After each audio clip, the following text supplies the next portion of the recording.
Hey everybody, it's Jason Blaha here, and I had a subscriber ask me, hey, how should we eat during deloads? I mean, we're working out less, so we're probably burning a lot less calories. Should we reduce our calories? What do we need to do?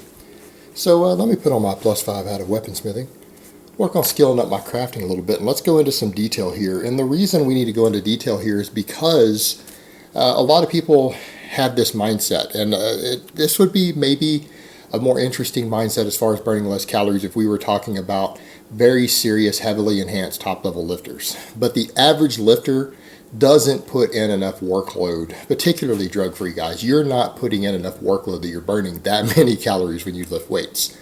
And I mean, it's different. If you're talking about someone who comes in and for them an average deadlift workout is to do 550 pounds for 10 sets of 3, all right, they're probably burning a lot of calories. But if you can only deadlift 400 pounds for a few reps and you weigh 190 pounds, 200 pounds, do you really think you're burning that many calories in a workout?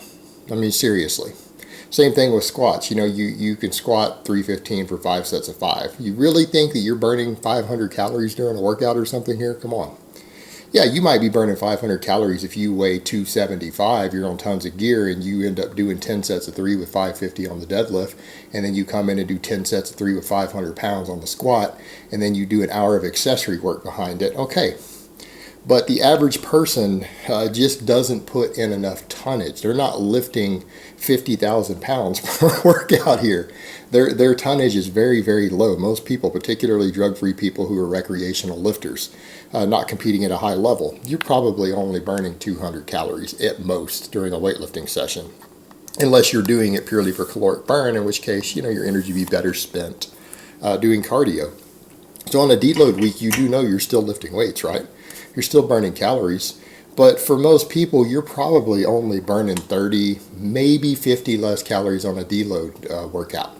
Well, you work out 3 or 4 days a week probably. That's what most drug-free lifters do. Most drug-free people, that's what they should be training at. So you burned at most 50 less calories on 4 days in the week. That's 200 calories difference for your entire week. All right, you spread that out, that's like what, 25, 30 calories a day for the whole week. You can't even measure your food that close. You can't even get your calorie intake within 50. So why would such a microscopic amount matter? And what do I mean? Well, food labels and even MyFitnessPal, when you go by weights of food, that's plus or minus 10%. All right, so if you were to weigh out food on your food scale, a bunch of rice and chicken and everything else, that was a 1,000-calorie meal, and you got it perfect on a digital scale, and you say, okay, it's supposed to be 1,000 calories. Actually, it could be anywhere between 900 and 1,100, even with a perfectly calibrated scale, because those food estimates are only estimates. They're plus or minus 10%. So you can't even get that 1,000 calories to be guaranteed within 50 calories. So why would you think that you need to micromanage it based upon the less calories that you burn that week? It's only a couple hundred calories for the entire week difference probably when you do a deload for most people. Again, people who maybe have a max deadlift in the high 400s, maybe can squat high 300s or 400 pounds on a squat, you're not strong enough to burn a ton of calories with a 45-minute workout. You just are not. You would burn a lot more calories doing cardio than you will weightlifting. So worrying about this minutia is probably going to be a waste of your time. And when you think about that mathematically, yeah, it's not that many calories difference. Now, the other thing that you've got to look at is what are you doing during a deload week? Why are you deloading? You're deloading because you probably have overreached. You've been planned overreaching, right? You pushed yourself beyond your limits. Do you grow during a deload week? You better be. If you're not growing during deload weeks, why in the world are you using them? Well, what's the whole point? If you're not training hard enough to need a deload, why in the world are you doing deloads? Maybe because of connective tissue soreness? Well, you have probably overworked certain things, which means you've probably reached a state of overreaching in the previous weeks before that deload. In fact, it's generally assumed that when you do planned overreaching, let's say you do a 10 or 12 week phase to where you ramp up workloads over the course of it, and you start to really overreach the final 3 weeks of a 12-week period. You know that you're gaining a little less muscle during that period of overreaching, right? When do you gain the muscle from the overreaching? During the deload week. You probably, if you planned it correctly and you timed it correctly and perfectly, you will probably gain more muscle during the deload week than you did per week in the weeks previous to it. That is a perfectly planned deload. Because that's your recovery week. It's your active recovery week. And when you finally recover from all of that extra workload you put in, what happens? Your body adapts to that workload. Well, what does adaptation mean? Adaptation means that muscle fibers thickened up. Your body finally physically adapts to that workload you subjected it to. In a dual factor recovery model, that's the whole point. You planned overreaching. So in your deload weeks, you're gaining just as much muscle as you did in any other week. And in some cases, you're gaining more muscle than you did during the harder training weeks. Does it take calories to build muscle? Yeah, it takes calories to build muscle.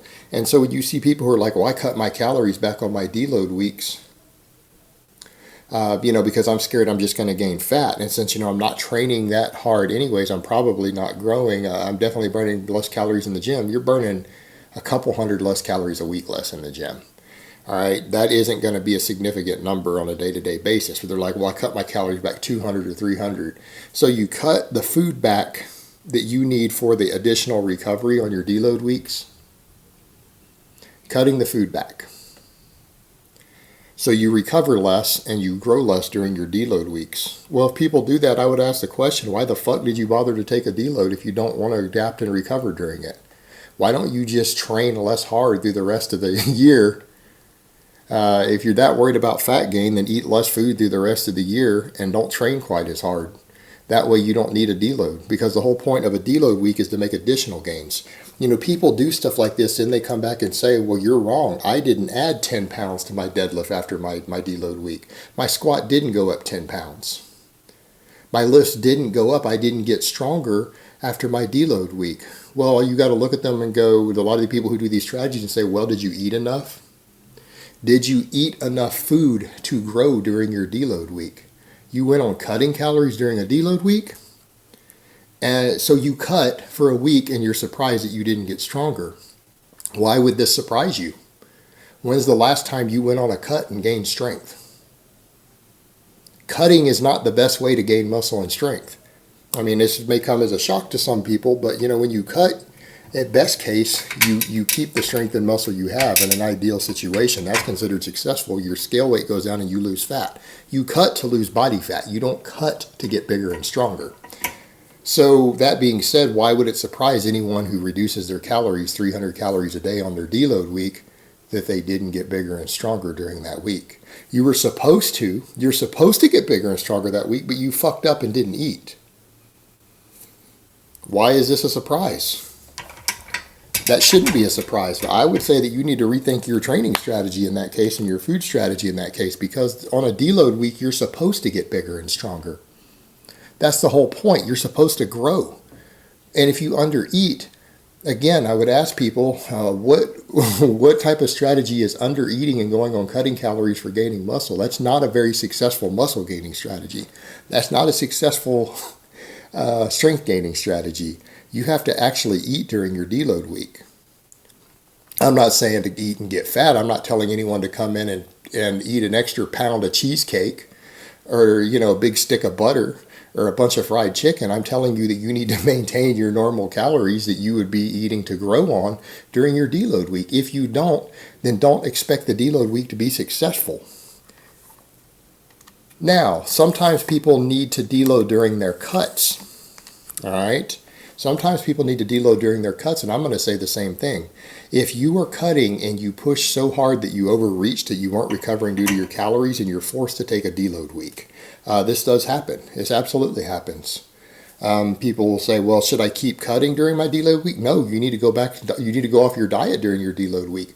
Your diet and your training is what pushed you to the fucking edge to where you had to deload. That's what pushed you. It was under eating and under recovery from the type of training you're doing. So you deload so that you can recover, but you're still going to undereat during that week. Well, don't be surprised when you come back weaker after your deload during a cut. Don't be surprised when you find yourself overreaching again within 2 or 3 weeks. You pushed too hard for the amount of calories you're on. You shouldn't need to deload on cutting because you shouldn't be pushing yourself hard when you're cutting unless you're on a boatload of trenbolone or something.